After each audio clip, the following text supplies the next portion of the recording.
Hey folks, before we get started, don't forget to follow S News to catch this and all our future videos. Seriously, your support means a lot, so please subscribe, like, and drop a comment below.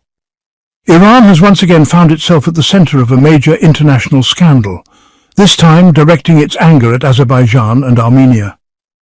Tehran is no longer hiding its readiness to move from words to action. Direct threats are being made, and behind the scenes, sources say extreme measures are being considered.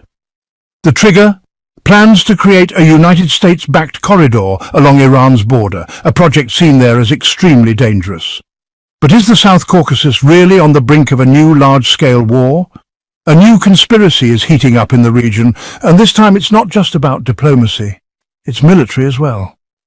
The latest statement by Brigadier General Yadollah Javani, Deputy Commander of the Islamic Revolutionary Guard Corps for Political Affairs, caused a real media storm. He didn't hold back, openly declaring that the leaders of Azerbaijan and Armenia had made a strategic mistake. He even compared it to, and said it was worse than, the mistakes made by Ukraine's President Zelensky. For the Iranian general, the war in Ukraine is, a ready-made lesson that other countries should have learned from. In his view, Aliyev and Pashinyan just ignored it. Javani drew a direct comparison. Zelensky relied on NATO for protection and support.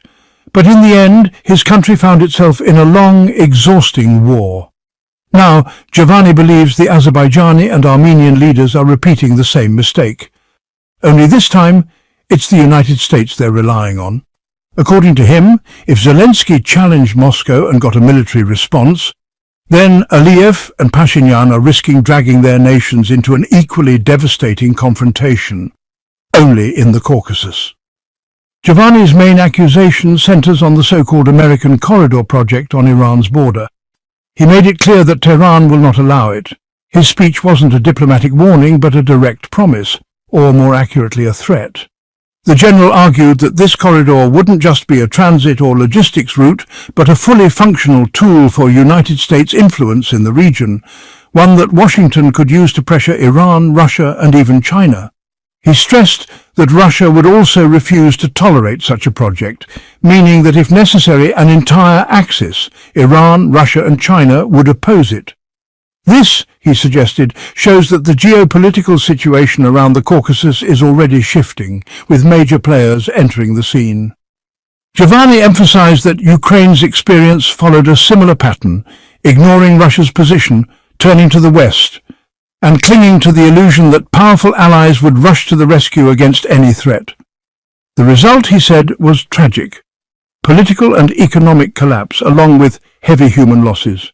He now believes Aliyev and Pashinyan are leading their countries down the same road, toward United States dependence, internal division and possibly war. He went further, saying Iran is ready to use force to block American plans.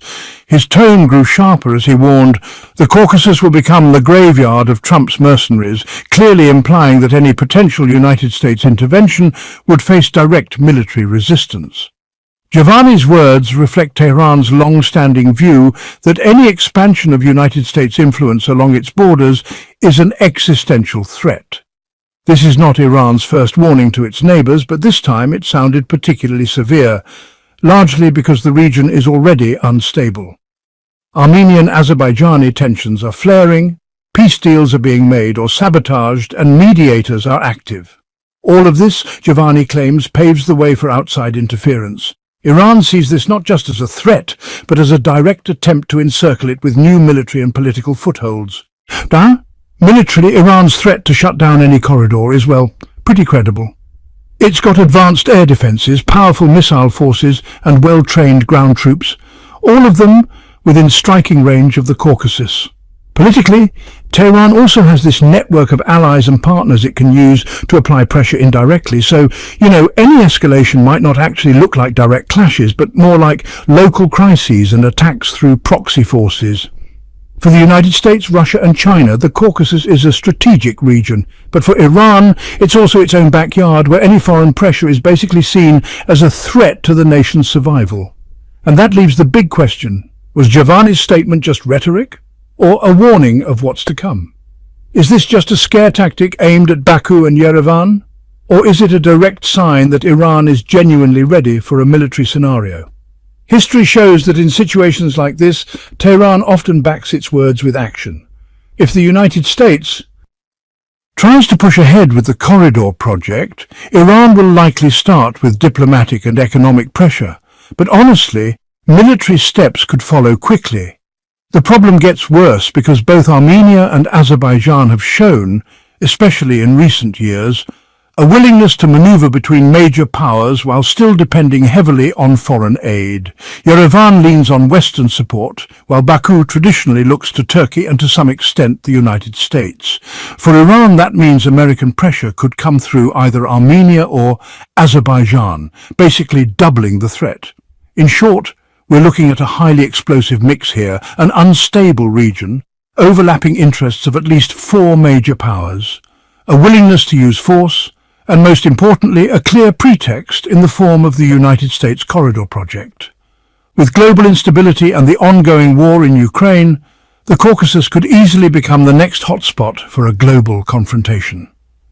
According to Giovanni, the most dangerous and unpredictable phase is still ahead. Seen in a wider context, Iran doesn't view Baku and Yerevan's current actions as just political missteps. It sees them as an attempt to reshape the balance of power in the region. In his speech, the American corridor wasn't a metaphor, but a symbol of United States military and economic penetration into the heart of Eurasia. For Tehran, this means American influence could come within just a few dozen kilometers of its borders, essentially opening a new front of pressure in its already tense standoff with Washington. That's why Iran's reaction has been so strong. In its political logic, this isn't about someone else's conflict. It's about national security. From Iran's perspective, this fits into Washington's long-standing strategy of tightening the noose around Tehran. In Syria, Iraq, and Afghanistan, the United States tried to establish a presence, directly or through allies.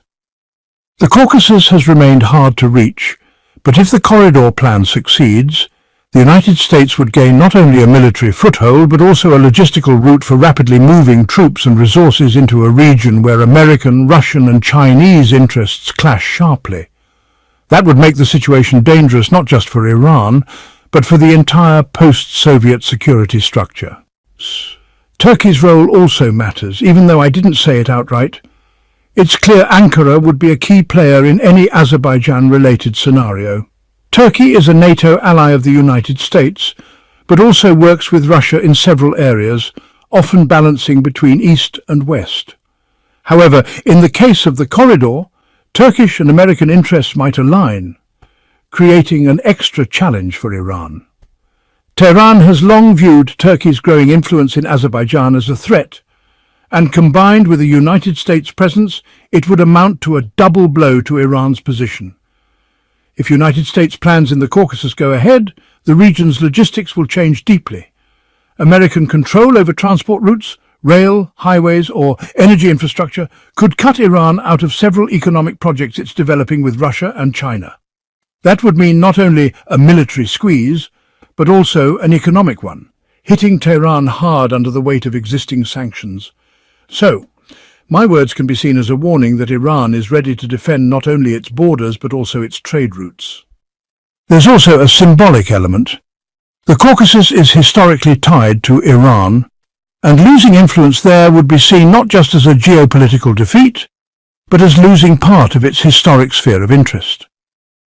This adds an emotional edge to my remarks, reflecting both military calculation and national pride. A message to the domestic audience that Iran is strong and will not allow humiliation or intrusion into its backyard. Finally, it's worth noting that such statements often serve as part of a preemptive game.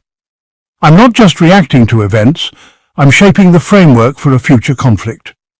My firm tone may be intended to cool Baku and Yerevan's enthusiasm and make it clear that any military alignment with the United States will bring serious consequences. But there's a downside. Words like these can also push escalation forward, speeding up decision-making and increasing the likelihood of conflict. This means that in the coming months, the South Caucasus could become a stage not just for diplomatic maneuvering, but for the first serious military confrontations, with stakes far higher than they appear today. Finally, thank you for listening and for joining us today. Make sure to follow S News and keep an eye out for our future videos. Don't